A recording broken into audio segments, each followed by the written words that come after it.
Hi, my name is Jim Murphy. I'm just delighted to be with you for this series on living a life in the Holy Spirit put on by Ark and the Dove Retreat House. It's really a privilege. It's just a great time to be together, and I'm glad you could join us for this conversation. I'd like to start by asking you a question. Do you think God loves you?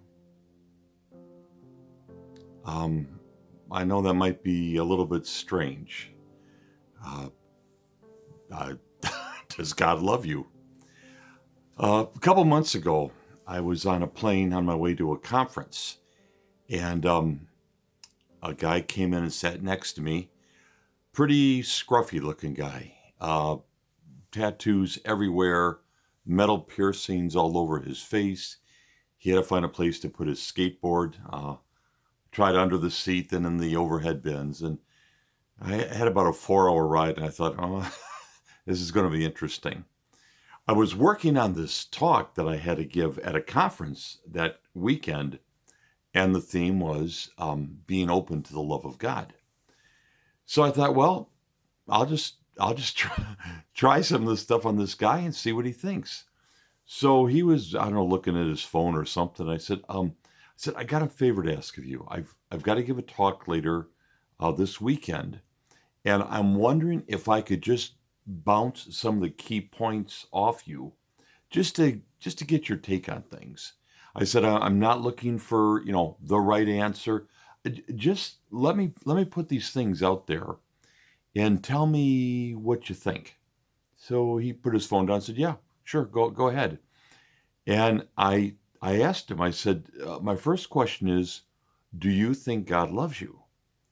And he kind of got this funny look on his face. And he said, well, do you mean, like, does God love humanity? Kind of this existential question? Or do you mean, does God love me personally? And I said, well, take it anywhere you want to go. And it turned out this scruffy, tattooed guy was actually a chemical engineer, had many degrees, really, really a smart guy. So he was actually quite philosophical about everything. And he talked about, the existence of God, and he believed, and God loves people. But he kind of raised the question about, well, isn't that kind of God's job? I mean, doesn't God kind of by definition have to love everybody? I said, yeah, that's a good question. I said, but do you think he loves you? And we talked a little bit longer, and he said, I guess he does. I guess he does love me. And we went on about, how to be more open to that, and how do we continue to grow deeper in that love. I have to admit, I was pretty surprised because, I prejudged who was sitting next to me, and he turned out to be a great guy with a lot of deep thought. It was funny because when we were talking, this guy and myself on the plane about God and love and faith and Christianity, we came up with kind of the short list, if I might say, of what a lot of people think about Christianity or God or religion. One of the things that came up was that some people see Christianity as kind of a moral restrictive, that Christianity is about you can't do this and you can't do that and you're not allowed to do this, and kind of the church of no. Everything is like, you can't do this, this is wrong, this is bad, you're going to hell. And we were saying how that seems to be kind of an attitude that a lot of people have. And then other people seem to think of Christianity as kind of a philanthropic organization, kind of social work with, kind of just spiritual platitudes. And yeah, the church does a lot of good things in the world and tries to help people. But some people say, well, that's Christianity, love your fellow man and do good to others and help out where you can. Well, I mean, I can't argue with that. It's all good stuff. But is that really what it means to encounter God's love? And then some people think of Christianity or a relationship with God. They think of it as kind of a philosophical construct. You debate things, and maybe there's a God, and maybe He loves us, but how can we be sure? And this person says this, but this guy said that, and it just kind of goes down a trail to nowhere. I was talking to a buddy of mine the other day, Johnny Bertucci, good man, and we were talking about this very subject about God's love. And I said to Johnny, I said, Johnny, do you believe that God loves you? And he said, absolutely, yes. And then I asked him, well, how do you know that God loves you? And I remember there was a very long pause on the phone. And then, speaking from a deep place within, he said, well, I know He loves me because I've experienced it. I've experienced it. And you know, friends, that kind of captures it. It's an encounter. In fact, Pope Benedict XVI, to me, gave this great definition of what it means to be a Christian. He says, only in this personal relationship with Christ, only in this encounter with the risen one, do we truly become Christian. Let me repeat that. It's so profound. Only in this personal relationship with Christ, only in this encounter with the risen one, do we truly become Christian. So Pope Benedict is talking about this encounter with the risen Christ. And my friend Johnny's talking about this experience of God's love. I would have to say that's been my experience too. I was, so to say, born and raised Catholic. My whole life went to Catholic school. We went to Mass. We said the Stations of the Cross during Lent. We did rosaries. I did a lot of good Catholic things.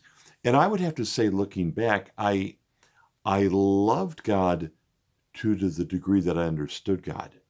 But God was somebody who lived out in the cosmos, and I was down here, and He's got His life and I got mine, and I hope it all works out. But when I was 17 years old, I remember going through kind of a dark time. What's the purpose of life? What's the purpose of my life? And does anybody care if I live or die? Does God know I'm here? And I remember one night going into my room and literally closing the door and just breaking down crying. I'm 17 years old, and I feel lost and empty, and what's the point of all this? And that night, and I don't know even quite how to explain it, but I felt the presence of Jesus come to me. And there weren't, flashing lights and angels singing, nothing quite that dramatic. But I knew that God was there. And I felt that He was inviting me to accept this reality. It wasn't enough to say, oh yeah, there's a God, and God's got to love everybody, and I'm part of everybody, so yeah, I guess God loves me. It was an invitation that He was saying to me, I do love you. Deeply, I love you. And I want you to receive that love. I want you to believe that and to be open to that. And I remember, I always say, that was the night that Christianity stopped being my religion and became a relationship. Now, of course, it is a religion. There's nothing wrong with that. But it shifted from kind of, this is my list of things to do. I say these prayers. I don't do these bad things. I do these good things. Check off all the boxes. And bingo, that's Christianity. And now it was this invitation to respond to love. And that's what I think is interesting. It's a response to God's love for us. It isn't like we gin something up within us. Come on, I've got to make this happen. It's recognizing that God loves us.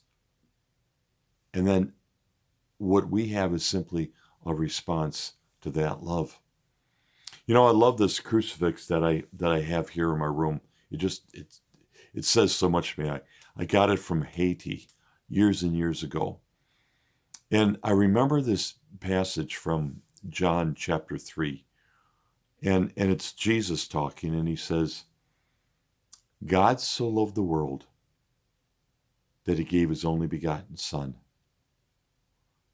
that if anyone would believe in him, he would not die but have everlasting life.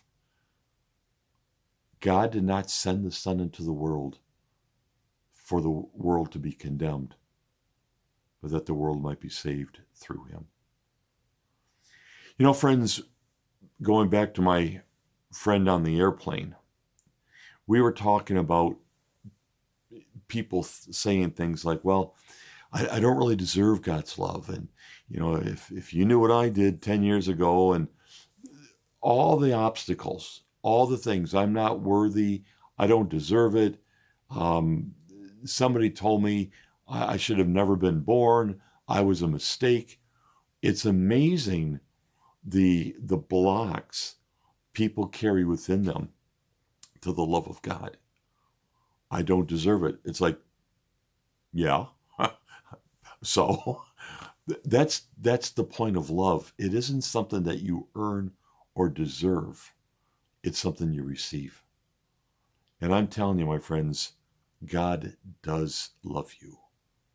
And again, Jesus says, you know, the Father sent me here, and I died on this cross precisely because God loves you. You see, friends, it isn't that God loves you because Jesus died on the cross. Rather, Jesus died on the cross because God loves you that much. And, you know, in a way, this isn't something that we can prove or theologically argue about. But I have to make the case. I have to tell you that when we open our hearts and our lives and our minds to the reality of God's love, everything changes. There's something in every human being that needs to be loved. And when we know we're loved, it gives us value and worth and dignity. And just because you're loved doesn't mean your life's going to go easy. But in that love, you don't have to face anything alone.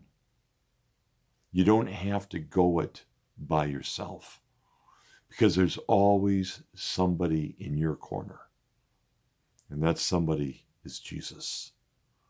And what about the argument? You know, well, I don't deserve it, I'm not worthy, etc., etc. Again, we're still talking about this like it's some kind of a commodity. I do this and I get that. If I don't quite measure up, you withdraw your love. Maybe that's the way it works in the world sometimes. It's not the way it works with God. God has set his heart on you. God is completely devoted to you. God is fully committed to you. And again, if you need proof of God's love, look at Jesus on the cross.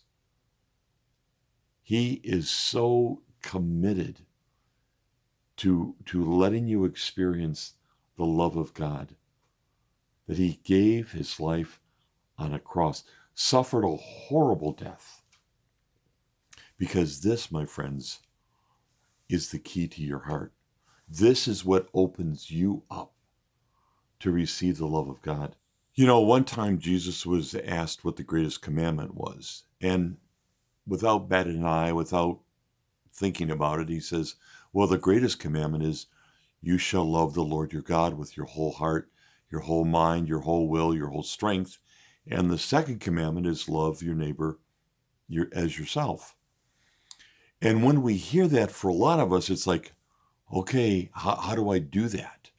And like, I've got to really work at this. I've got to focus on this. I've got to love God. I've got to love God. I've got to love God. And I mean, you know, God bless us for good intentions, But the fact of the matter is, folks, we can't do it because honestly, it's literally it's just not there. So the way this works is we open our hearts to receive the love of God into our hearts. And then we have something to give back to God. Love doesn't generate from the human heart to God. Love generates from God's heart to the human heart, then given back to God. It's a cycle. It completes the whole circuit. So when we talk about the love of God, either receiving love or giving love, let's realize that the pressure is on God. It's God's job. It's in God's heart. It's God's intention to love us and to love us deeply. It's our place to believe that, to accept that, to receive that. We've got to do that.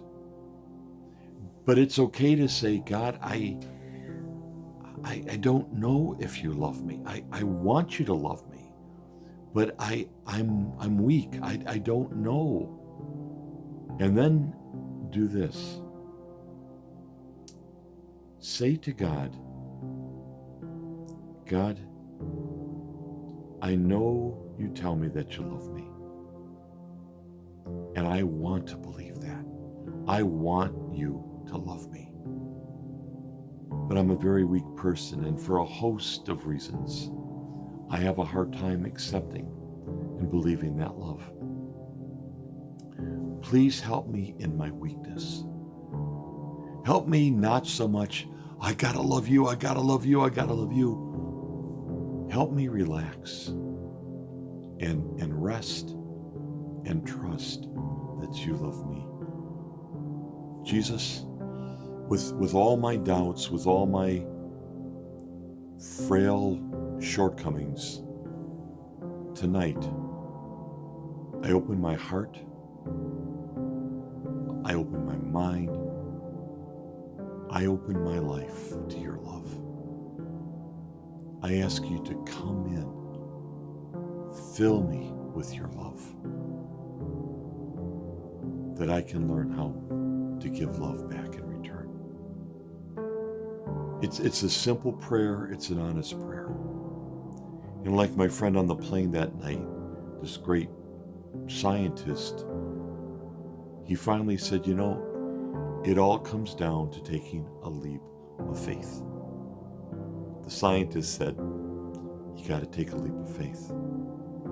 So I'm asking you tonight to please consider these words. Please gaze upon this cross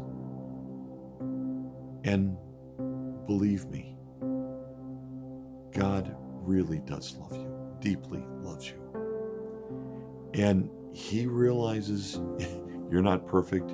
He realizes your life isn't perfect, but his love is perfect. And as you open your heart and let that love come in more and more and more, my friend, it will absolutely change your life.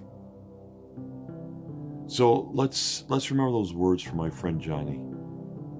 I know I'm loved because I experienced it.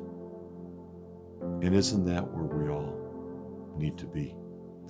There was a country western song years ago, looking for love in all the wrong places. And I think that could kind of be the theme song of the human race. And we've looked for love in all the wrong places, and we've been hurt, we've been disappointed, we've been distracted. And you keep coming back to that kind of emptiness, kind of hollowness inside, because we've probably been looking for love in all the wrong places. I'm going to ask you to look one more time. Look for love, seek love. But this time, look for it in the heart of God. God bless you. God love you.